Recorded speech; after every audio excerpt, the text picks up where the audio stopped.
I know you just executed Soraya for not having a mask, but I'd like to build a barn for you. That is the kind of people they are, so. It really is.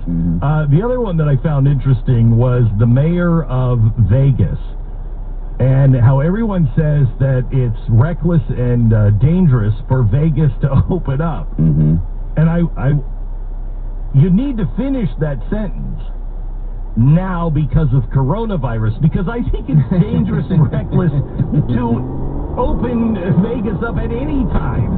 I mean, it's riddled with disease. I don't think you're going to have any more problems in Vegas than you already have. No, it's just me. They made her, Anderson Cooper kind of made her look bad, I think, the other night, when really what she was saying was, I'm going to let people exercise personal responsibility, and the casinos that open, they're going to be able to decide on the social distancing thing to try to keep their customers safe. And their customers, by the way, also can apply some personal responsibility to it by deciding how close they're going to get to other people. It's kind of how, I don't know, we should be, right? It's what Christy Nome said. You are a freak. I know. You're a freak. You need to be destroyed. No. Yeah, have you noticed how they're destroying Ellen DeGeneres now? Yeah. They are coming after Ellen, and I think it's because she laughed with George W. Bush in that box watching some sporting event. And they were really mad at her about that. Now, I mean, these rumors have been out forever that Ellen is just not what she's like on stage. She's really a mean person. I don't know if I buy it. I don't really care, quite honestly. But if you look, it is the left, and it's organizations like the Daily Beast, and they're firing shots over her bow. Saying, yeah, I mean, kind of not playing ball anymore, and she's, buddying up with George W. Bush. I mean, have you heard how mean she is? We don't want to talk about it now, but it's starting to be talked about for the first time out loud. And they just will eat anyone. Anyone. And if it was conservative saying that, it would be because they're homophobes. Yes. But they're doing it simply because it's in the interest of nice people, and she's not one. So that's good. And you're right, it all started after the appearance with George W. Bush.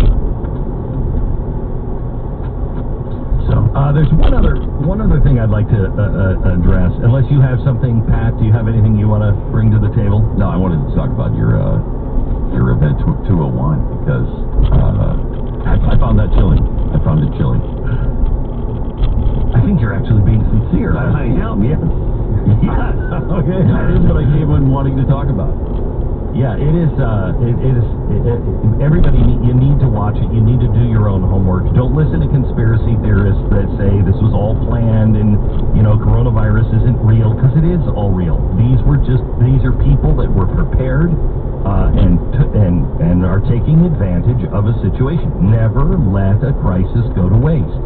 And we have to watch our government, these public-private partnerships, and all of this bailout. I mean, it all of a sudden makes sense that the federal government, or I should say the banks now, the Fed, is now the largest landowner in the world. The Federal Reserve is now the largest landowner. What is the objective of Agenda 2030? It's to be able to have the government own all of the land outside of the suburbs and in the rural area to push everybody into cities so we can save the earth. And the one thing that I think we should get from all of this is, why are conservatives, why are constitutionalists so awful? We're the worst planners in the world. We don't plan for anything. The progressives have been planning all of this stuff for over 100 years. Whereas we don't know what we're going to do 10 minutes from now. I don't know how we've gotten stuck in that rut where we don't have long-range plans. Where they've taken over the educational system. They've taken over the universities. They've taken over a lot of the science labs, the scientific labs, and and research areas, and they've been insidious in this. And they've been planning for all of this stuff for a century. So why are, so it's not too late. Why aren't we talking about bigger ideas on, for instance, I think Mitch McConnell was absolutely right when he said yesterday, no bailouts for these states, file bankruptcy. Right. Let the states file bankruptcy. Why am I in Texas going to carry the burden of the New York payrolls and all of the New York retirement plans?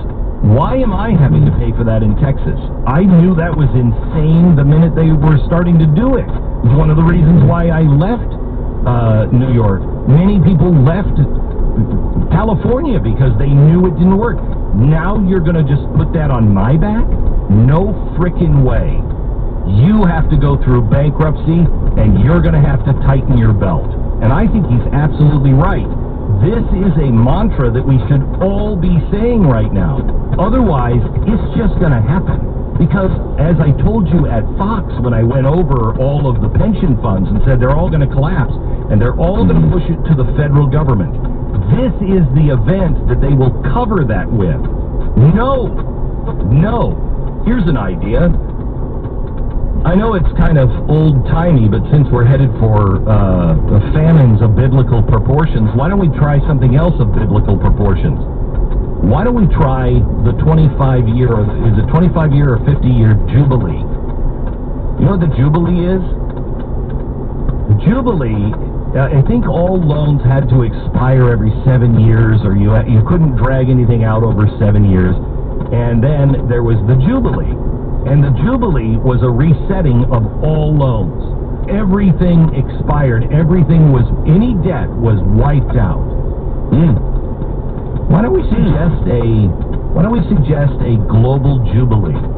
That we don't owe any debt, the countries don't owe any debt, we don't owe any debt to the banks.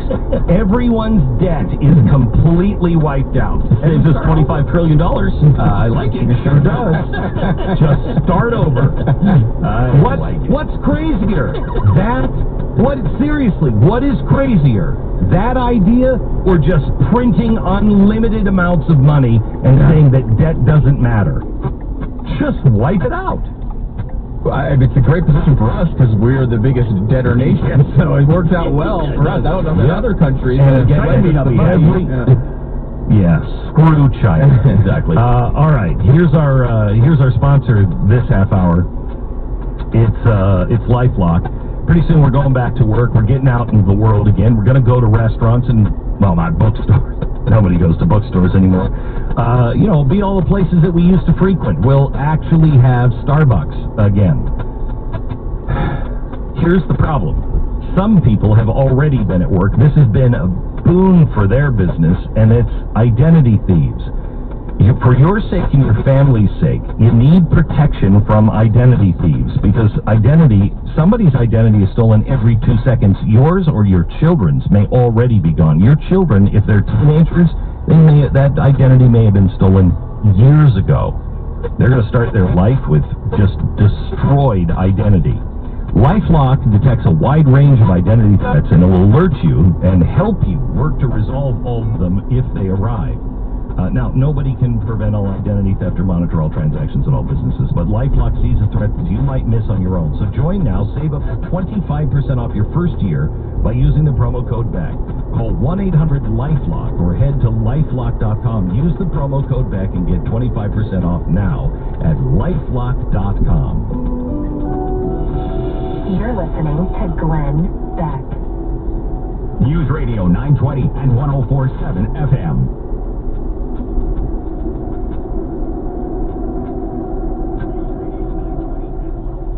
News Radio 920 and 104.7 FM. Traffic. Both sides of the 610 connector are looking generally cooperative. By Dean Street, 95 getting by exit 22 without delay. We do have some snags getting through some road work in Pawtucket. Both sides of 95 being worked on at Broadway, exit 29. If you see a problem, call the Providence Auto Body Traffic Tip Line, 866-999-7200. With your Southern New England traffic, I'm John.